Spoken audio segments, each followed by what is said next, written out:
నల్గొండ జిల్లా కేతపల్లి మండలంలోని ఇనుపాముల భీమారం, కొప్పోలు, రామన్నపేట, వివిధ గ్రామాల్లో ఇందిరమ్మ ఇండ్లకు ఎమ్మెల్యే వేముల వీరేశం భూమి పూజ చేశారు. ఈ సందర్భంగా ఆయా గ్రామాల్లో మొక్కలు నాటి కాంగ్రెస్ పార్టీ జెండాను ఆవిష్కరించారు. ఈ కార్యక్రమానికి విచ్చేసిన ఎమ్మెల్యే వేముల వీరేశానికి ఆయా గ్రామాల్లో కాంగ్రెస్ పార్టీ నాయకులు పూలమాలలు వేసి శాలువాలు కప్పి ఘన స్వాగతం పలికారు.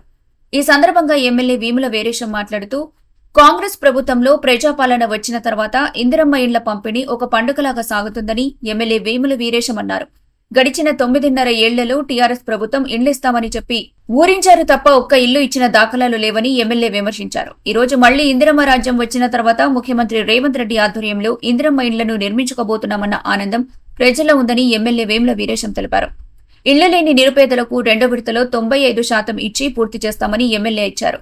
మన తెలంగాణ రాష్ట్రంలో ఇందిరమ్మ ఇండ్లు, సన్నబియ్యం పంపిణీ, నూతన రేషన్ కార్డుల పంపిణీ, 9 రోజుల్లో 9,000 కోట్ల రైతు భరోసా డబ్బులు రైతుల ఖాతాల్లో వేసి ఇది ప్రజల ప్రభుత్వం, ప్రజా సంక్షేమ ప్రభుత్వమని నిరూపణ అయిందని ఎమ్మెల్యే అన్నారు.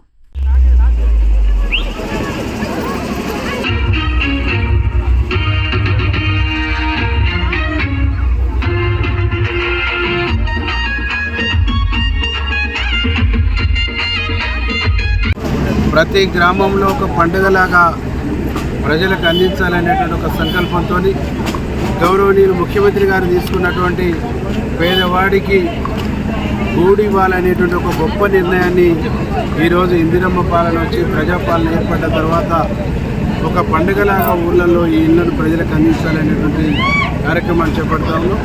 ఈరోజు రామన్నపేట కానీ కేతపల్లి 8 గ్రామాలలో ఈ ఇందిరమ్మ ఇళ్ల ఫౌండేషన్ కార్యక్రమాన్ని చేపట్టడం జరిగింది. ప్రజలందరూ కూడా ఆనందంగా ఉన్నారు. ఆనాడు ఇందిరమ్మ రాజ్యంలో ఇందిరమ్మ ఇండ్లు కవేలు పెంకలతో కట్టుకున్నాం. మళ్ళీ ఇండ్లు ఇచ్చినటువంటి దాఖలాలు లేవు.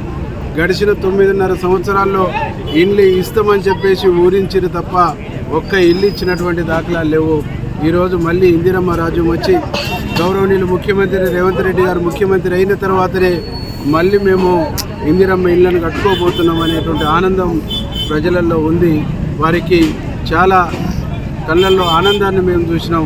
ముఖ్యమంత్రి గారికి ధన్యవాదాలు, కాంగ్రెస్ ప్రభుత్వానికి ధన్యవాదాలు ప్రజలందరూ కూడా తెలియజేస్తూ ఉన్నారు. ఇంకా 2వ విడత ఇండ్లు వస్తే దాదాపుగా 95% ఇండ్లు లేని పేదవాళ్ళు లేకుండా, ఇండ్లు లేని ఇబ్బంది లేకుండా ఉంటారనేటువంటి ఒక ఆలోచనతో కూడా ప్రజలు ఉన్నారు. ఇప్పుడు 3,500 ఇండ్లు వచ్చినాయి. రానటువంటి వాళ్ళకు కూడా 2వ విడత మాకు వస్తుంది అనేటువంటి ఒక విశ్వాసం, నమ్మకం వాళ్ళలో ఉంది. ఒకవైపు రేషన్ కార్డులు, ఒకవైపు సన్నబియ్యం, ఒకవైపు ఇందిరమ్మ ఇండ్లు. మొన్న 9 రోజుల్లో 9,000 కోట్ల రూపాయలు రైతు భరోసా